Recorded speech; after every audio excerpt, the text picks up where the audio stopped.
Welcome back, guys, to my countdown of my top 100 movies of the decade. In this video, I'm going to be looking at the films that place between positions 40 and 31. Hit that like button, don't be afraid to get involved in the comments section down below, and if you haven't done so already, don't forget to click subscribe. Alright, let's get back to the countdown. Okie dokie, so coming in at number 40, we have a sleeper hit that put the Safdie brothers on the map, as well as helped Robert Pattinson shred his poster boy heartthrob stigma, which he was dying to get rid of from the Twilight franchise. It is the gritty crime thriller Good Time. The film follows two brothers called Connie and Nick, who are played by Robert Pattinson and co-director Benny Safdie. After the boys rob a bank, Nick is busted by the cops and sent to Rikers Island, and Connie, knowing that his mentally handicapped brother won't last long in prison, desperately tries to get him out by any means necessary. And what follows is a grungy comedy of errors set over one night as Connie sinks deeper and deeper into trouble. Good Time is an arresting experience. Robert Pattinson is a tour de force as Connie. There's a lot to relish from watching him just think on his feet and improvise. It's an exciting film because the situations that Connie gets himself into are so precarious.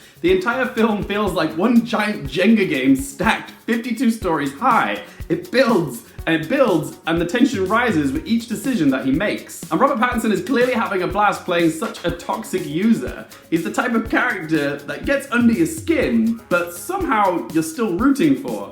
That's not an easy thing to pull off. The Safdies really know how to texturize a film. The atmosphere is this heightened state of neon-lit anxiety. It's the type of film that when you're done watching it, you feel the need to take a shower just to get it off of you. It really is a fine piece of cinema. Alright, so next up at number 39, we have the 23rd outing in the James Bond franchise. It's Sam Mendes' Skyfall. This film came out in 2012 to coincide with the 50th anniversary of the first James Bond movie, Dr. No. In the 50 years of Bond, we've had a lot of phases come and go, from misogynist to camp to downright ridiculous. But what Sam Mendes did with Skyfall was he took the best bits of the old school Bond and modernized it for today's audience. Skyfall is, in my humble opinion, the best of the Daniel Craig Bonds because it gets so many of the key ingredients right. There's dazzling practical stunts and action set pieces, there's gadgets but not an over-reliance on them, there's sleek and cool cinematography from Roger Deakins, a brassy, soulful and timeless theme song from Adele. We also have the best Bond villain in decades with Javier Bardem's unhinged Raul Silva, with his nicotine-stained hair, a voice that's like honey on the eardrums but suggests menace. His entrance is one of the best of any villain, and also his motives are fully realized and understandable. And what Skyfall has, which so many other Bond movies don't, is a female counterpart of actual substance. But rather than a femme fatale, or if you want to use an outdated term, Bond girl, the film focuses on the maternal relationship between Bond and M, who's played in this film by Judi Dench. Here she's not a side character, rather front and center, with her greatest sins coming back to haunt her. She's the most formidable female figure to ever grace the franchise. Skyfall takes an introspective look at the need for spies in the age of cyber-terrorism,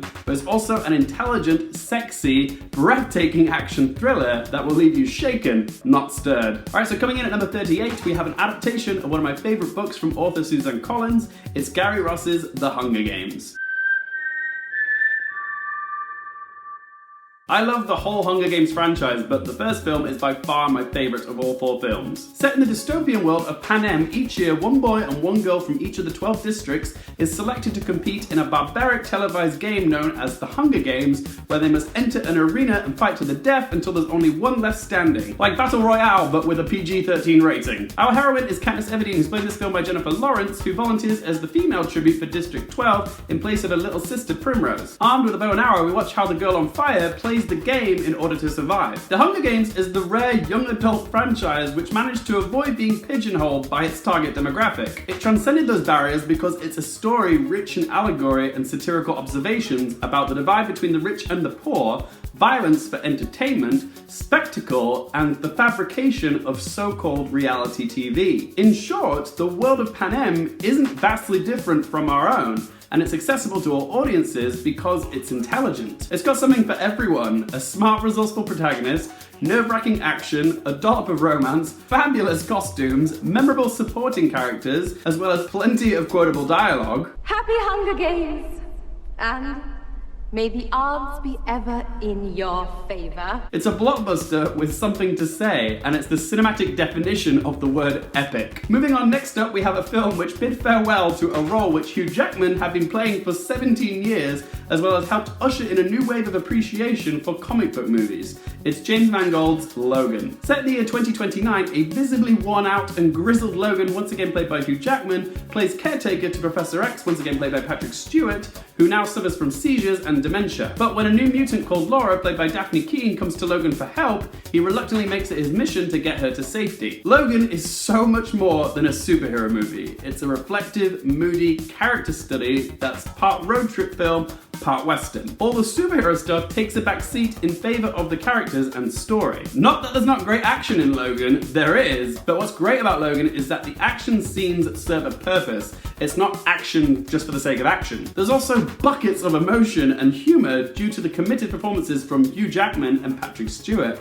It's why at times Logan feels a bit like a family drama because they're constantly bickering at each other, and it provides a sense of levity to the often somber tone. After many underwhelming solo movies, Logan is the Wolverine film that fans, and I'm sure Hugh Jackman, wanted to see. It's bleak, brutally violent, heart-wrenching, poignant, and a fitting swan song to one of cinema's most compelling and entertaining heroes. Alright, next up at number 36, we have a small but powerful piece of cinema from director Cleo Barnard. It's a social realist drama, The Selfish Giant. Loosely based on an Oscar Wilde short story, The Selfish Giant tells the story of two 13-year-old boys called Arbor and Swifty, played in this film by Connor Chapman and Sean Thomas, who after getting expelled from school turned to the scrapping trade in order to make money. However, when the owner of the scrapyard, Kitten, played by Sean Gilder, shows a preference for Swifty, it drives a wedge between the boys' friendship. This was only Cleo Barnard's second feature film, but she already shows great promise of filling the void of British kitchen sink filmmaking whenever Ken Loach decides to retire. This is a raw and moving fable of friendship, child exploitation, and greed in working class Britain. Set to the backdrop of a grim Bradford estate, The Selfish Giant is a film of bleak beauty. Barnard makes effective use of the harsh juxtaposition of the gorgeous sprawling Yorkshire countryside and the man-made ugliness of the power plants and electric pylons. It's beautifully written, expertly performed, particularly by its two young leads.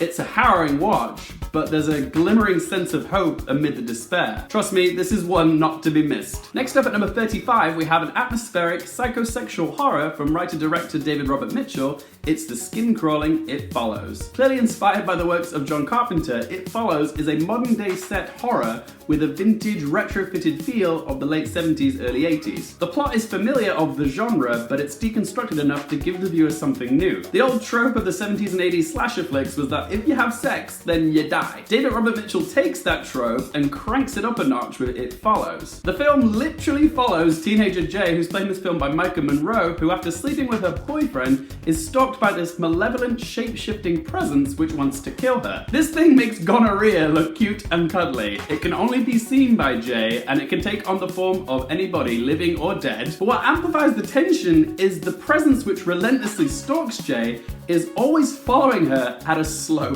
pace. It doesn't matter how far she runs, this thing always catches up because it doesn't rest, it doesn't sleep. It will just constantly follow you until it gets you. This film is psychologically tormenting. It doesn't allow you to get comfortable, and that's thanks in part to the genuinely sinister cinematography from Mike Giacalacas, as well as the otherworldly, synth-heavy, eerie score from Disaster Piece. David Robert Mitchell knows how to play off the fear of the unknown, and it feels like he's toying with his audience. It's this lovely mix of fear and paranoia, and we're just left to stew in the uncertainty. It Follows is a slow burn, dread-inducing horror which lingers around weeks after you've seen it. Alright, next up on the countdown we have a film which manages to be simultaneously beautiful and ugly, as well as funny and devastating. It's Noah Baumbach's Marriage Story. The story follows married couple Charlie and Nicole, played in this film by Adam Driver and Scarlett Johansson. They have an 8-year-old boy called Henry.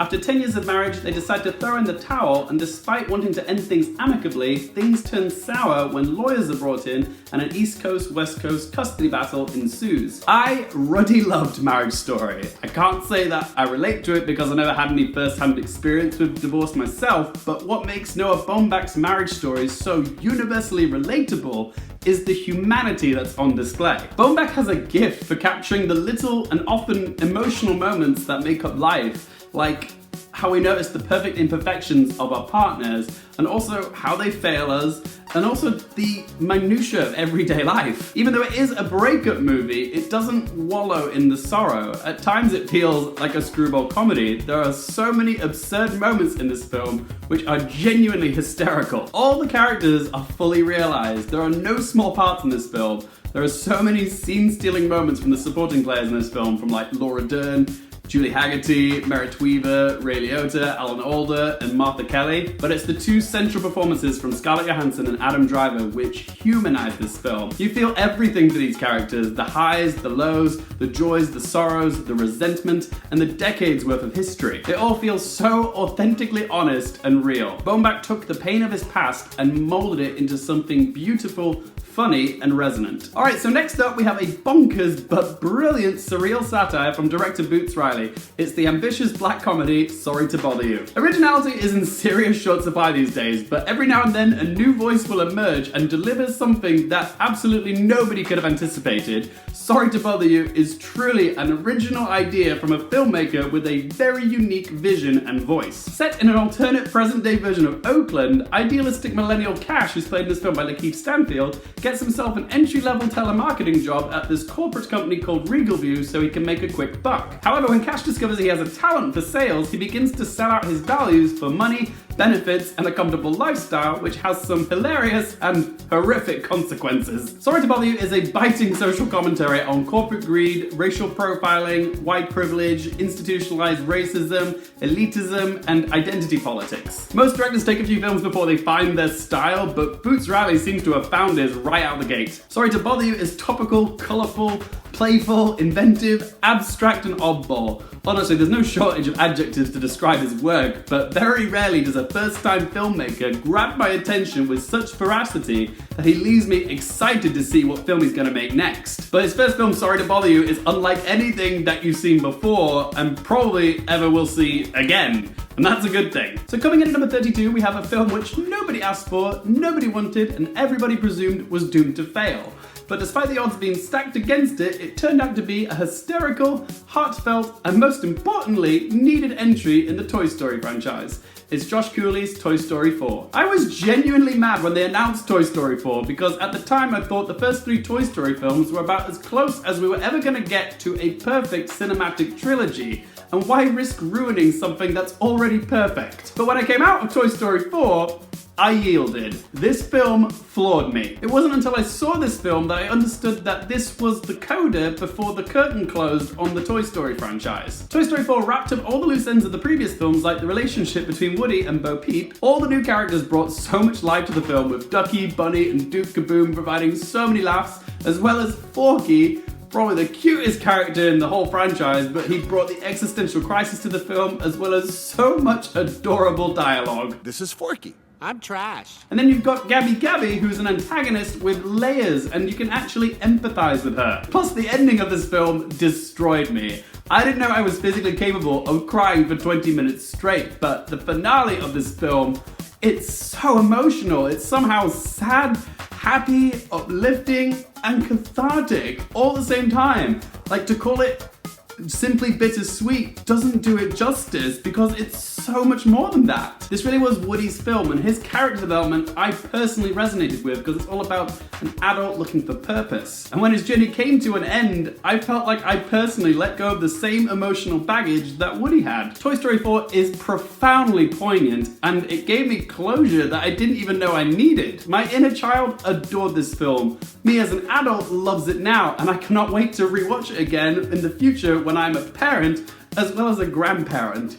That's the magic of the Toy Story films. Everybody loves them. At number 31, we have one of the best director winners of the Mexican trio, The Three Amigos. It's Guillermo del Toro's hauntingly beautiful The Shape of Water. You're gonna have to stick around to find out where the other two amigos placed on this list, but stay tuned, they're coming. The Shape of Water has a little bit of everything in it. Fantasy, science fiction, romance, nostalgia for the golden age of Hollywood, and B-movie horror. Set in 1960s Baltimore, the film follows a mute cleaning lady called Eliza, played in this film by Sally Hawkins, who works at this top secret government facility which is housing an amphibian-like creature which is played by Doug Jones in this film. Eliza develops an unlikely kinship with the creature and can't stand to see her friend in pain, so she hatches a daring escape plan to get him out. What's wonderful about The Shape of Water is that even though it's a film with interspecies bestiality, you completely buy into the romance. It doesn't feel weird because you can see the chemistry between the two of them and you believe that they're falling in love. It's like a sci-fi grown-ups version of Beauty and the Beast. The Shape of Water is a great example of seeing all the departments coming together to bring a director's vision to life. There's cohesion between all the departments, like the cinematography, the production design, and the costume design. They all have a slightly swampy green tinge which ties them all together with the connotations of science fiction, as well as the creature from the Black Lagoon. Alexander Desplat's whistling score just sweeps you up and makes you fall in love with these characters, and the cast are all superb here. The Shape of Water is a movie for movie lovers and made by a movie lover himself. There we go, guys. Those were my picks for the films between 40 and 31, but as always, I'd love to hear from you guys. What did you guys think of the films that are in this list? Whatever you think, be sure to let your voice be heard in the comments section down below. Stay up to date by following me on Twitter, Instagram, again, that's in the description, and if you haven't done so already, don't forget to click subscribe. And as always, thanks so much for watching. I shall see you guys in the next one.